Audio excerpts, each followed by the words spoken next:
ሰላም ለእናንተ ይሁን የተከበራችሁ የቻናላችን ተከታታዮች ነብያችን መሐመድ ሰለላሁ ዐለይሂ ወሰለም ከሐጅና በአላህ መንገድ ላይ ከሚደረግ ጂሃድ ጋር የሚስተካከሉ ታላላቅ ስራዎችን ነግረውናል።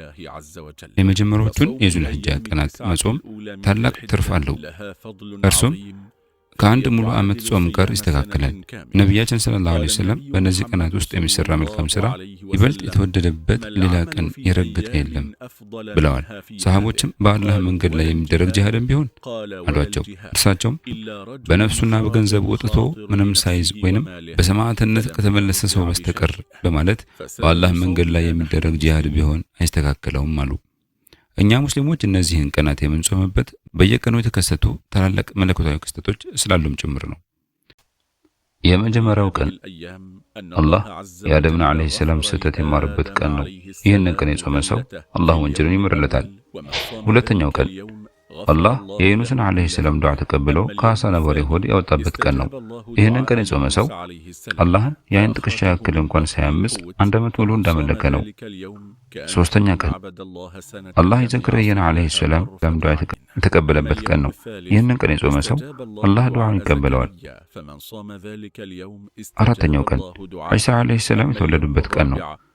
ይህንን ቀን የጾመ ሰው አላህ ችግርንና ድህነትን ከእርሱ ላይ ያነሳለታል። በትንሣኤ ቀንም ከተከበሩና ከታዛዦቹ መላእክት ጋር ይሆናል። አምስተኛው ቀን ሙሳ ዐለይሂ ሰላም የተወለዱበት ቀን ነው። ይህንን ቀን የጾመ ሰው ከንፍቅናና ከመቃብር ቅጣት ይድናል። ስድስተኛው ቀን አላህ ለነብዩ ሰለላሁ ዐለይሂ ወሰለም የመልካም ነገርን በር ሁሉ የከፈተበት ቀን ነው።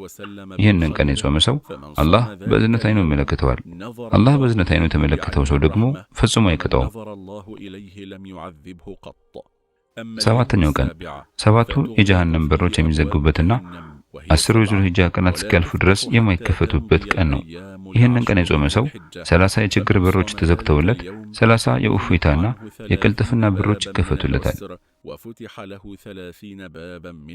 ስምንተኛው ቀን የውሙ ተርዊያ ይባላል። ይህንን ቀን የጾመ ሰው አላህ እንጂ ማንም የማያውቀው ታላቅ ምንዳ ይሰጠዋል። ዘጠነኛው ቀን እርሱም የአረፋ ቀን ነው። ይህንን ቀን የጾመ ሰው ያለፈውን 1 ዓመትና የሚመጣውን 1 ዓመት ወንጀል ያስምራል። አላህም ዛሬ ሃይማኖታችሁን ለእናንተ ሞላሁላችሁ፣ ጸጋዬንም በእናንተ ላይ ፈጸምኩ፣ ለእናንተም ኢስላምን ከሃይማኖት በኩል ወደድኩ የሚለውን አንቀጽ ያወረደው በዚህ ቀን ነው። በአላህ ያመናችሁ ሙስሊሞች ሆይ በእነዚህ ቀናት ውስጥ ወደ መልካም ሥራ ሩጡ። እነርሱ የመሰሎቻቸው ቀናት ሁሉ በላጭ ናቸውና ሌሊቱን በሰላት ወይንም ቂያሙል ላይል አሳልፉ። በእነዚህ የመጀመሪያዎቹ የዙል ሒጃ ቀናት እስከ ዒድ ቀን ድረስ የጾመ አላህን የፈራና መልካም የሰራ ሰው በአላህ ፍቃድ ጀነት ይጻፍለታል። ነቢዩ ሰለላሁ ዐለይሂ ወሰለም እንዲህ ብለዋል፣ ጾምና ቁርአን ለባሪያው ያማልዳሉ። ጾም ጌታዬ ሆይ በቀን ምግብና መጠጥን ከልክየው ነበርና በእርሱ ላይ አሟጋች ወይንም ሸፋዓ አድርገኝ ይላል። ቁርአንም ጌታዬ ሆይ በሌሊት እንቅልፍ ከልክየው ነበርና በእርሱ ላይ አሟጋች አድርገኝ ይላል። ሁለቱም ያማልዳሉ። የአረፋን ቀን መጾም ያለውንና የሚመጣውን ዓመት ወንጀል እንደሚያስምር ቅድም ተጠቅሷል። ኡሙ ሰለማ ረዲየላሁ ዐንሃ እንዳስተላለፉት ነብዩ ሰለላሁ ዐለይሂ ወሰለም 9 የዙል ሒጃ ቀናት ይጾሙ ነበር። በዒድ ቀንና በ3ቱ የተሽሪቅ ቀናት ግን ያፈጥሩ ነበር። አላህ ይበልጥ አዋቂ ነው። የአላህ ሰላትና ሰላም በነቢያችን መሐመድ ሰለላሁ ዐለይሂ ወሰለም በቤተሰቦቻቸውና በባልደረቦቻቸው ላይ ይውረድ። በአላህ ጥበቃና እዝነት ስር ሁኑ። ወሰላሙ ዐለይኩም ወራህመቱላሂ ወበረካቱ። ውድ ተመልካቾቻችን ቪዲዮውን ላይክ ማድረግና የደረውሽ ሰይድ ቤተሰብ ለመሆን ሰብስክራይብ ማድረግ እንዳይረሱ።